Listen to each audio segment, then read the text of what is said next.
Hello and welcome to the conversation. Now, I have been looking at this story for quite some time now and it's beginning to make sense here.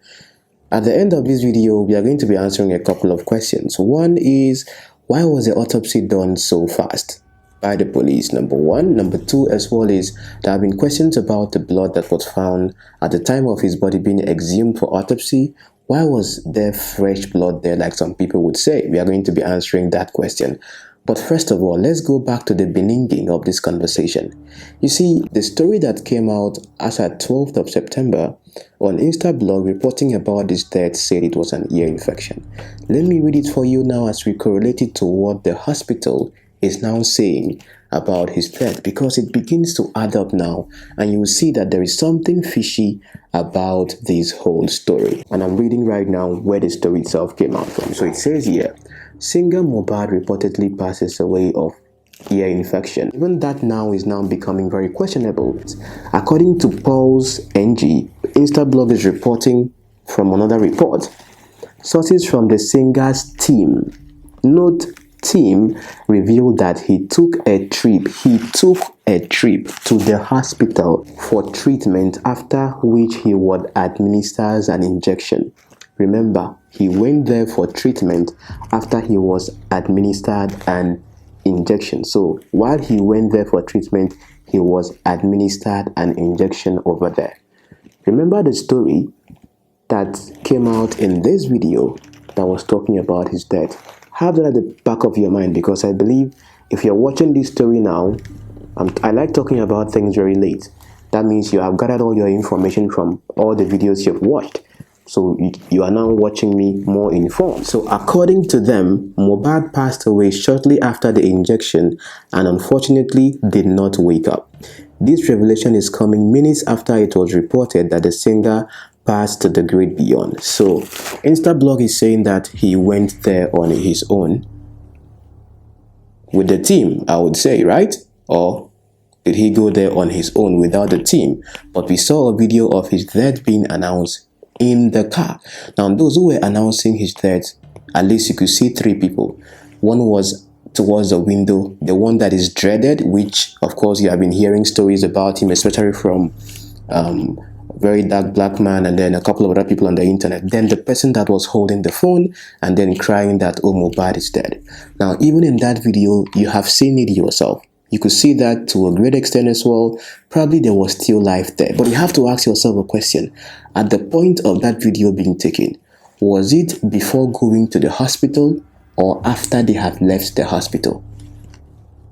Think about that, because the next part of this news I'm going to be looking at right now will explain a lot of things for you. Now, the hospital themselves has come out to say that Mohbad was not brought in alive. He was brought in dead. And if you look at the time that they say he was brought in, it's going to make a lot of sense. The Perez Medical Hospital, Victoria Island, Lagos, where the famous singer Mohbad was allegedly taken to have set the record straight on the tragic demise. This is what the hospital is saying now. Mohbad, 27, passed away on the 12th September and was buried the following day in Ikorodu, Lagos State. That was fast for a celebrity, but there are some other questions we need to ask as well. The hospital, in a statement on Monday, said the singer was brought to their medical facility already lifeless on the 12th of September around 4:30 p.m. So if he went there the early hours, according to the Instablog's report, early hours should mean what time? But now the hospital is saying that he was brought in at 4:30 p.m. Anytime you are going to a hospital for anything, there's a time log where you write in when you came in from the gate to whatever happens in the hospital as well. So there would be records by the hospital of the time he was brought in. Think.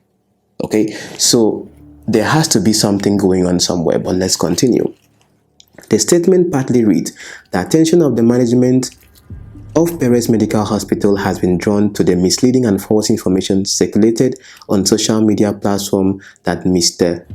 Mohbad died in our medical facility.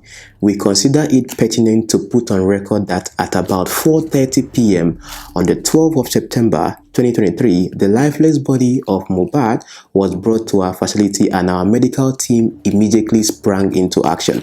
There's something you also have to note here, because Remember they said he was injected, and even according to news as well, the nurse who is said to be the one that injected him has been rejected by the Association of Nurses that she's not even qualified to be a nurse and she was a quack. You have to know this right now, that based on the story, which is now becoming very interesting, did you know that this said nurse that was said to have injected him was attending to him back home? That means he wasn't feeling fine and was at home. Let's assume there is a nurse like that, and then this person who was not even licensed or qualified to be a nurse was the person attending to him back home, and the family probably were aware, probably his wife was aware. I don't know if you are getting where my conversation is going to. And if he was receiving treatment back home, where did the news come from that he was injected in the hospital and he passed on over there? That is why I was asking the question. The video you saw of his death being announced, was it before he was taken to the hospital or after he came from the hospital? No one is asking that question, but that was how you got to know that he passed on. Add some dots together, but let's go on here. This is what the hospital is saying. After assessment, it was discovered that there was no sign of life, no central or peripheral pulse, no heartbeat, no recordable vital signs, and his pupils were fixed and dilated. On his arrival, the medical team at Perez Medical Hospital promptly initiated efforts to resuscitate the artist, but their assessment yielded disheartening results. The statement revealed, after assessment, it was discovered that there was no sign of life. On attempting CPR, rigorous mortis was observed, and the persons who brought him to our facility were informed that it was a case of BID, that is, brought in dead. So you have to ask yourself a question. If in that car he was even moving a little, as insinuated by many platforms, ask yourself a question. When they were announcing that he was dead in the car, and the hospital is saying as at 4:30 p.m. that as at the time they brought him, that he was brought in not alive, was that announcement made before? If the announcement was made before he was taken to the hospital, there must have been a plan ahead of time. If the announcement was made after he was taken away from the hospital, that means the hospital were already sure there was no life, there was nothing going on, and he was dead. So the police would have to investigate if the point that video was made. That's why those 3 people are very important. Those that were in that car. It should even be more than 3, 4. Probably the person that was recording, because if 3 of them were behind, then that means there was someone driving the car, except the person that was recording was also the one driving. But those that were in that car needs to be questioned, because the timeline of that video is very, very important. I don't know if you're getting the point because of what I just said right now. But let's go on here. They say here, the statement went on to clarify the circumstance leading up to the emergency reported. Reportedly, the deceased had been under the care of a nurse at his home who had administered injection. So question number 1, where did they get a nurse?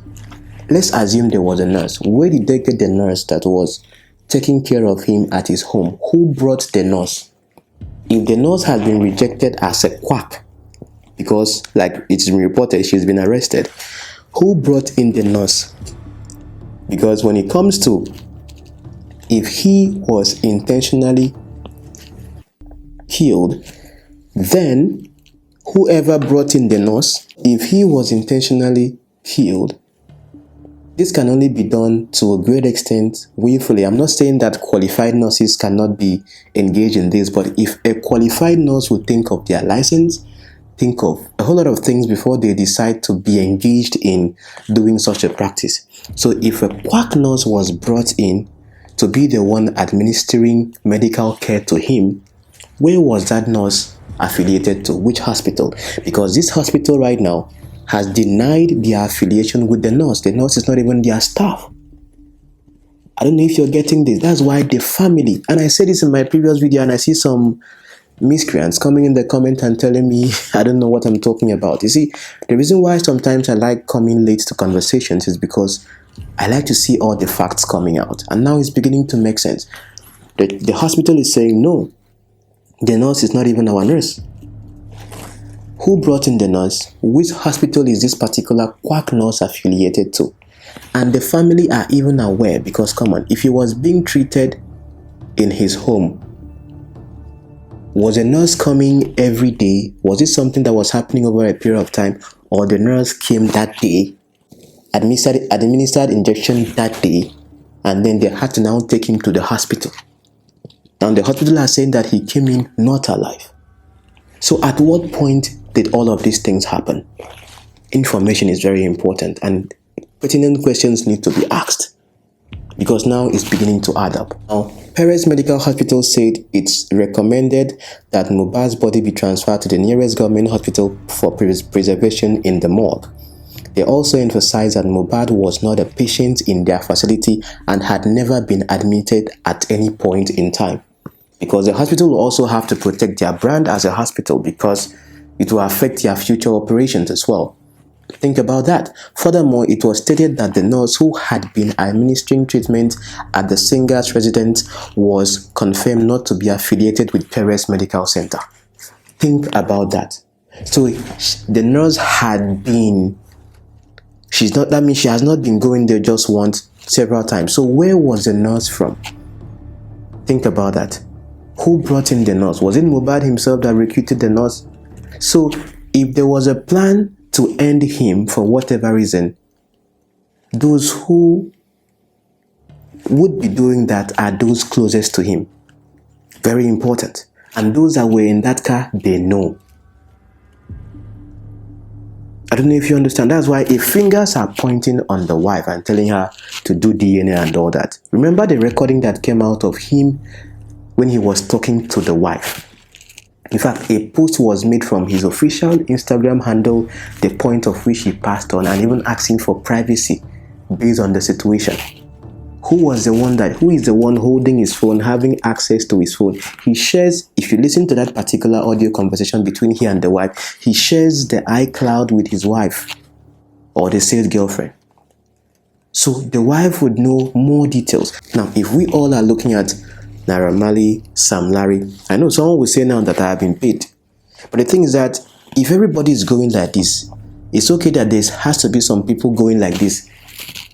Because in all of these things right now, one fact you know, because like I always say, facts over sentiment, in the sense that there is a fact that while Mohbad was living, he was oppressed.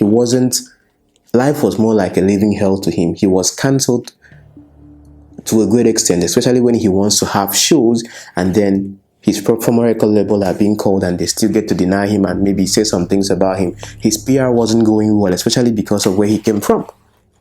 So it's a fact that from the evidence of him being bullied and all that, fingers will be pointing at Naira Marley and Sam Larry. It's okay, it's justified. But there are other things you can also look at in this conversation, especially when it comes to the subject of his death. Those that were with him at his final moments. I don't know if you understand. So everyone here is a suspect, I understand, but the angle of which I'm looking at it right now, I don't know if you're getting the point, but let's go on. Finally, the statement debunked any claims associating Mohbad's treatment or condition with their medical facility. It firmly asserted that the video circulating on media depicting Mohbad alive and undergoing treatment did not originate from Perez Medical Hospital. Now, there was this audio that was circulating on social media of someone. So like I was saying, I was at the hospital that morning when Mohbad arrived. He came with one guy, the same guy that his video was trending on social media that was shouting, Mohbad is dead, Mohbad is dead. And that's why I told you that guy, he had a lot of questions to answer because he know a lot of things that Nigerians don't know. The same guy he came with, and he is the same guy that took him out of hospital. Now, I was at the hospital that morning when he arrived, and I even took a picture with him. I will send you the picture. So when he came, I was happy to see him. I I requested if I can take a picture with him, and he said no problem. Though I noticed he looked so down, he was looking so down that morning. I was not happy initially because they gave me appointment, and I got there. I stayed there for almost an hour. They told me that the doctor is not around. So at the time I got angry, and one of the nurses there came to like calm me down that the doctor will soon arrive. So while we were talking, Mohbad came in with the guy. So I saw him and instantly I was lightened up, and I was like, Mohbad, I used to listen to your song. I'm one of your fans. Can I please take a picture with you? And he said, okay, no problem. So after taking this picture with him, he went inside. He went inside and I was sitting down at the reception there. I was just looking at the picture. Then after 20 minutes, after 15 to 20 minutes that he went inside, started noticing that they were just moving around. A lot of confusion. I couldn't understand. I noticed that they were trying to make call. They were trying to call some people. The nurses, they were just walking around. And something was not just right. So I have to like stand up. I needed to ask someone like what's going on, because at the time I was even like kind of afraid if I'm safe there. So I have to like I saw the nurse that was trying to like calm me down earlier. So I called her and I was like, what happened? She whispered to my ear that they gave Mohbad injection and he collapsed. So I was shocked. Mohbad, I wanted to shout. Before I know, even the nurse because I wanted to like ask her, what happened? Before I know, she left me. So I was kind of confused. In that confused state, I was just standing around. Before my own very eyes, this same guy that came with Mohbad rushed him out of the hospital, shirtless, out of the hospital, and everything just happened so fast. Normally, okay, you gave a patient an injection and he passed out. At least the hospital will do something or try something to at least try to resuscitate him or try to do something, even if he passed out or maybe he's confirmed dead. He's finally confirmed dead. Maybe the hospital will even be the one to even arrange properly to even take him to mortuary or so. But the guy with some nurses, they were the one that rushed this guy out hurriedly in my presence, and I was so confused. I was like, what is going on? I tried to ask questions, nobody answered me, and at the time I later did not even take my injection that I went there to take. So God, this life, there's nothing in this life there's nothing at all in this life. This is someone I saw. I saw him in my own eyes that morning. I saw him. I took a picture with him. I saw him. This is why this thing is paining me. Wallahi. It's like, what? Before I know, I was still at the hospital. When I heard the news that he was dead. I so quick. These people did not even try to do anything safe. They did not even, in fact, these people, they did not try at all to help this guy. Like it was deliberate attempt. So good. Saying that he saw Mohbad in the hospital. You see, that's why when it comes to social media, things like this, I cook stories. A blogger can sit down, cook up something, audio recording, and then it is being played. You don't even know where the information is coming from. That's why most times I like discussing some things that are real persons, real situations. If I'm hearing an audio recording, I want to be sure. I have to verify. This, is it coming from here? Is it coming from here? If not, I don't think I have to promote that on my platform, because it now becomes a distorting information, because someone claimed that he was in the hospital. If I ask you right now that listen to that particular audio recording, who was the person talking in the audio? Has the person reported himself to the police that he has a picture with Mohbad in the hospital, took a picture with him before the news of what happened be happening? So if the hospital is saying that he was brought in dead, officially stating that, they would have their records and their proof. This person that was saying that he saw him at the hospital or something, was that for clout? Probably the police should also pick that person or find the source of that particular news, go and dig it up, and then find the person who said he even took a picture with Mohbad when he came into the hospital on his own with the people, because the person claimed that he saw those guys as well with him. So you see, information flying here, emotions are high, news can be flying from here, left, right, center. This is now an official report from the hospital, conflicting with what you know from the blogs. It's even on TVC. So, question you should be asking yourself right now as a viewer watching: how does this information get to add up?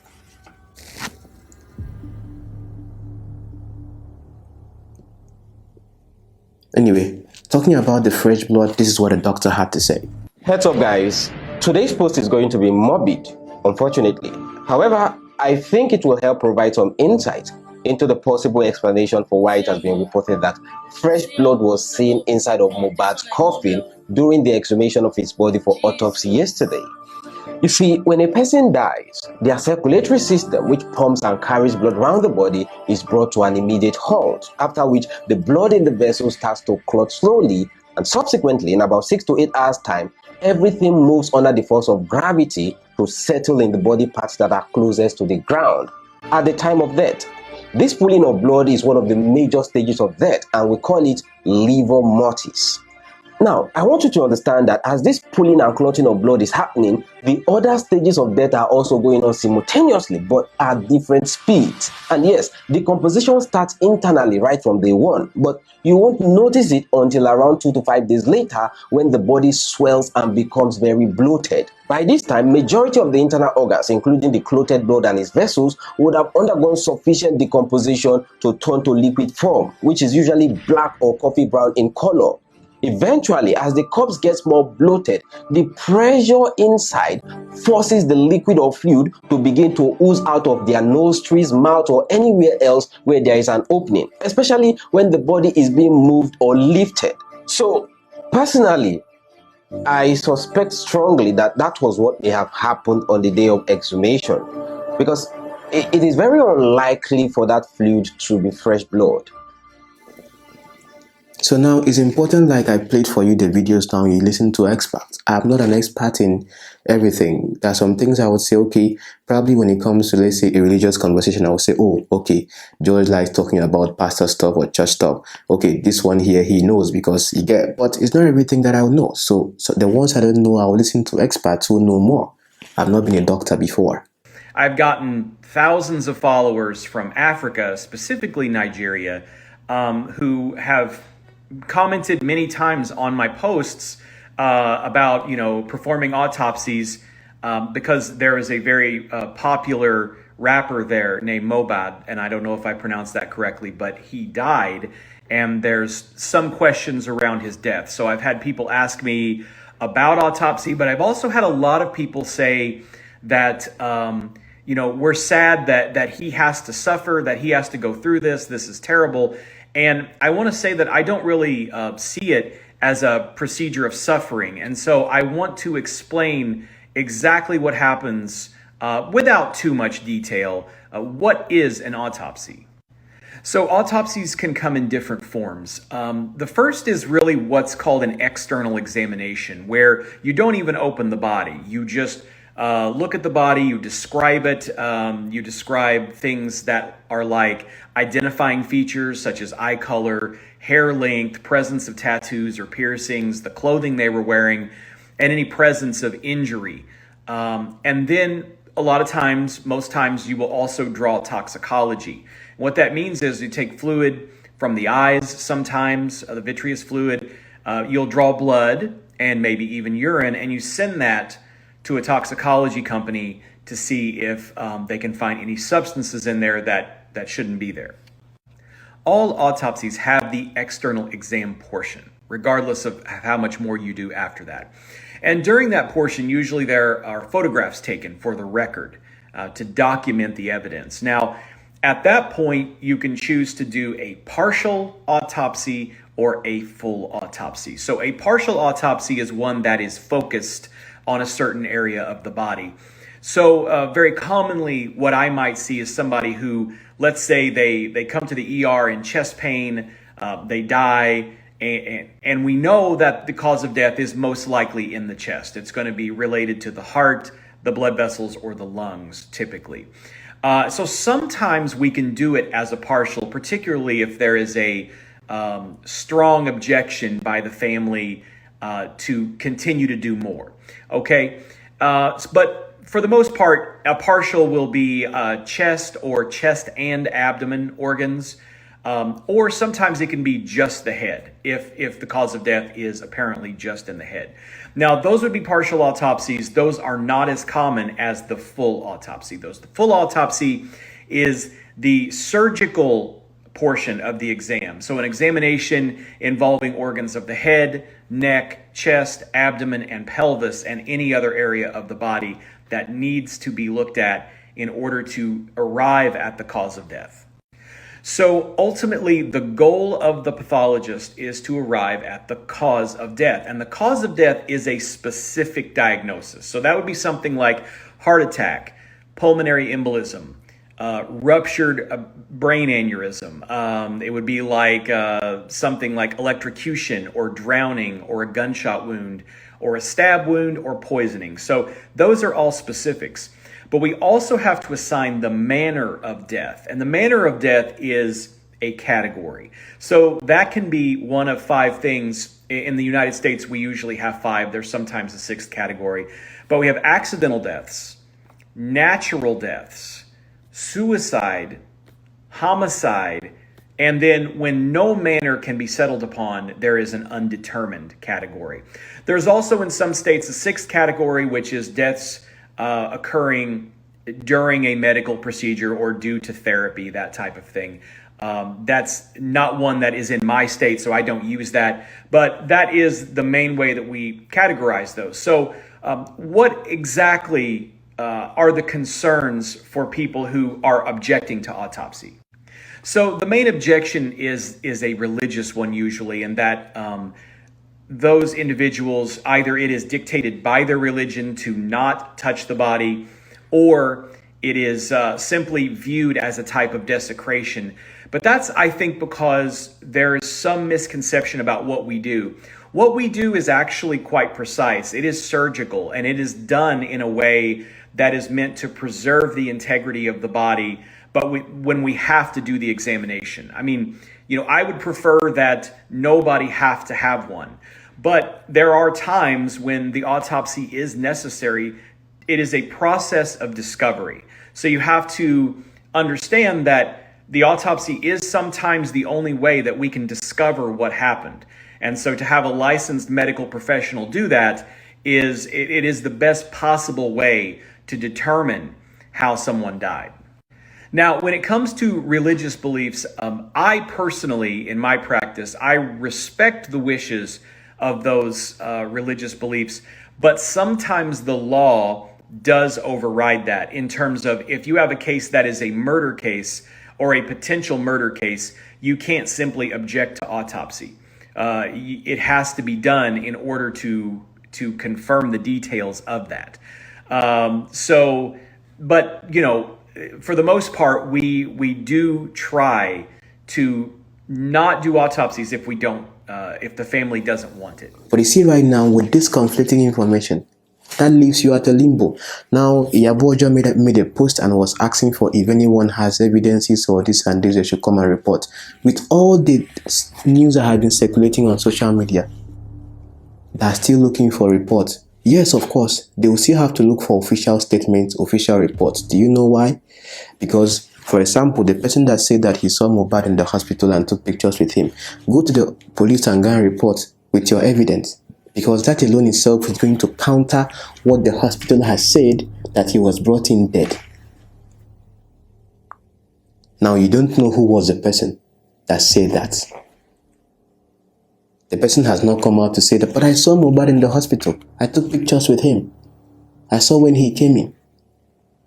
Probably that was just done for the clicks, for the likes, for the views. And that's why most times I don't like talking about dead stories, because the dead cannot come out and explain themselves. So if you wonder, George, why have you been quiet all this while? Number one, of course, I'm in school. Number two is because it's the dead. The dead cannot come and explain themselves. So whatever happens to a dead person, whatever story can fly out there. But when the person is living, they can explain themselves. That's why I talk about living issues, so that the persons themselves can defend themselves, can explain themselves. It's something that is relatable. I'm not saying Mohbad's death is not something relatable, but we all can connect to oppression. But again, if this is going to be a ground for we to stand up when people are oppressed and then speak for them, have the same energy, then so be it. But there's a lot of potholes here with regards to the death of Mohbad. And I think it's not adding up. It is not adding up. Yes, Naira Marley, Sam Larry, we'll talk about them again, but about his own death, Mohbad's own death, stories are not adding up. Think about it. Till I see you next time. George.